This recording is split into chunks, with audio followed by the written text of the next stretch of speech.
this Yeah, character. but the fact remains that they're making anyone who voted for Trump look like a racist, and that's why they're mad. Well, my biggest... You know, you realize that you've lived through all these changes in our times, because there were times you could get away with saying stuff that you really can't say now. Then you know someone's paying attention. That's why it's so annoying, I'm sorry, when people talk about wokeism, because, you know, for years, women decided, I don't like how you talk about us. And so we... Welcome, Patriots. And in today's video, we are going to dive into the controversies with Tom Hanks on the show SNL, which is a challenge to the culture. Woke with traditional humor. So get ready for a fervent analysis and come see how our culture is being attacked. It's shocking and more. Find out how the famous character Tom Hanks challenged the system, the woke culture, supported Trump, and even engaged in a fervent debate about racism.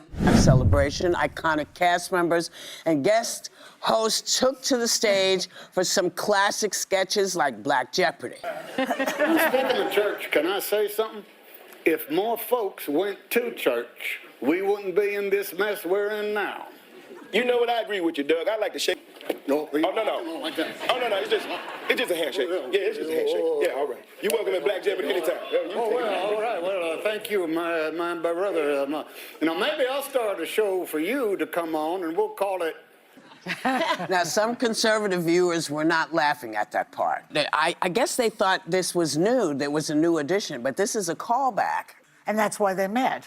I personally would never do that, because I don't believe that any group is one thing. A lot of these people, in my opinion, have been misled. They thought that grocery prices would come down. They're up. They thought inflation was coming down. It's up. They thought that Medicaid was safe. It's not.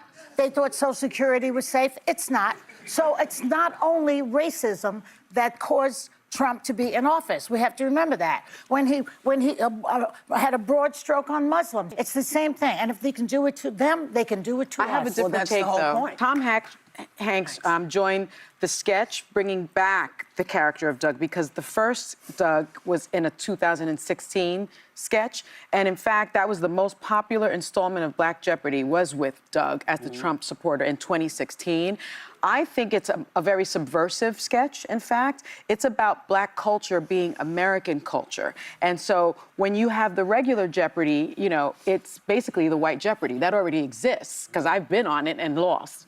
And so, you know, in 2018, you had Chadwick Boseman on, and the fact that he refused to shake the host's hand, that has happened before. Do you remember when the senator refused, the senator's husband that was being...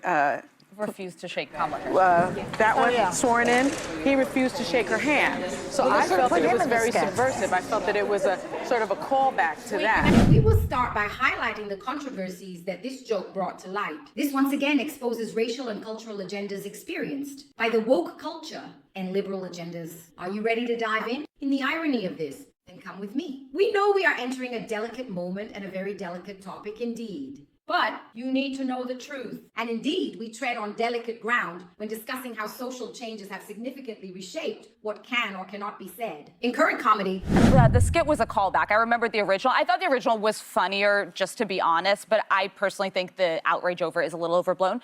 I would like to play my favorite clip, though, from the entirety of the SNL weekend that we had. Clip. What do you think is the biggest obstacle facing young comedians today?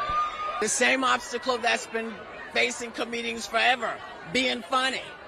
You know, sometimes you're funny and sometimes you're not. Because it's like being funny. It was just perfect. I had so much fun watching. I watched it in the millennial chaotic way of watching clips and not watching it in linear fashion. But from Tina Fey and Amy Poehler doing the Q&A to some of just the classic roles reprised, I feel like this was the comedy we needed.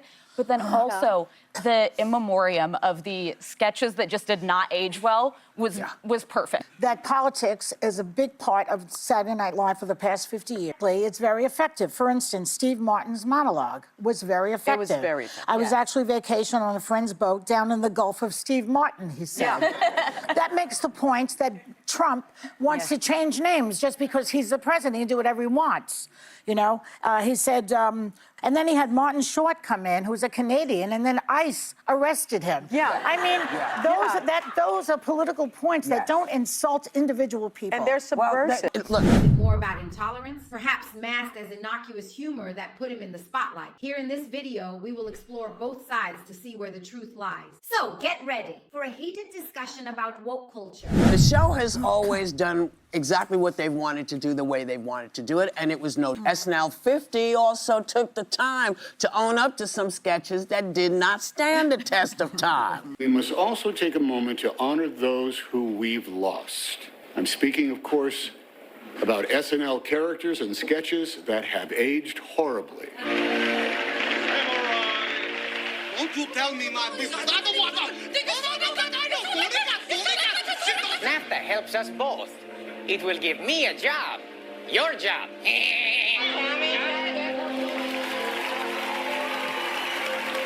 Jane, you ignorant slut. Rat trash. Jungle bunny. Hunky. Hunky. Dead hunky.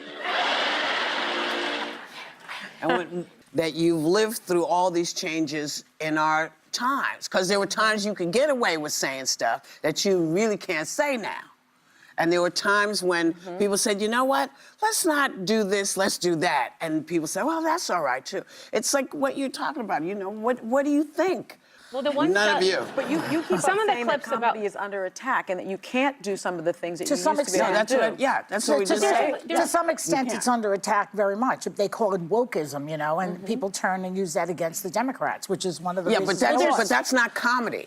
That's politics. Yeah, but people know? do get upset when you, like in the movie Breakfast at Tiffany's is a perfect example of this, if you've ever seen it. Yeah. Mickey Rooney plays a Japanese in such an offensive way Yes. that people who are Japanese and other people are insulted by it. And once white people say, wait a minute, then you know someone's paying attention. That's why it's so annoying. People talk about wokeism because, you know, for years, women decided, I don't like how you talk about us. And so we got out and we did something about it. That was wokeism at its time. People didn't want us doing that. When we said, hey, we got to put more people of color, more folks who are different.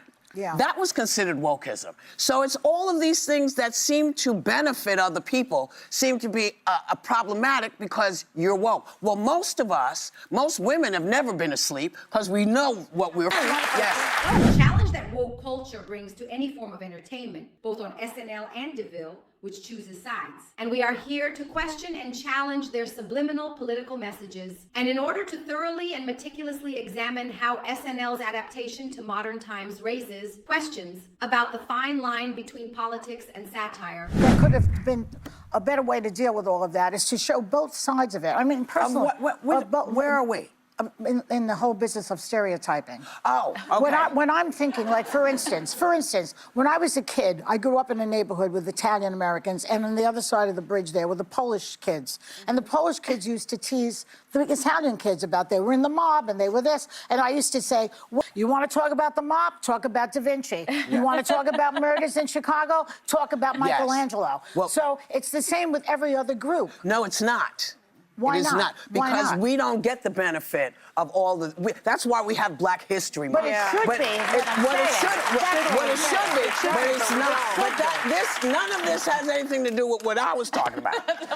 You're talking about the very definition of woke, which is the awareness of social injustice that's been co-opted. That brings us back to Saturday Night Live because, you know, they get accused of doing stuff when they're just a reflection of what's been going on in the world. But there's more to owning it. Comedic revival has spanned decades of satire, but now we are reminded certain jokes and stereotypes never age. And the politics carved into SNL's satires is a sign of the times. And while liberalism challenges our traditional humor, we stand firm in the fight for the freedom to be. And if you value genuine comedy and appreciate conservative principles, I invite you to subscribe to this channel, activate the notification bell so you don't miss any of our videos, share this video with as many people as you can with your friends, and all together. Let's form a United America faithful to our values. Thank you very much to everyone. See you in the next video.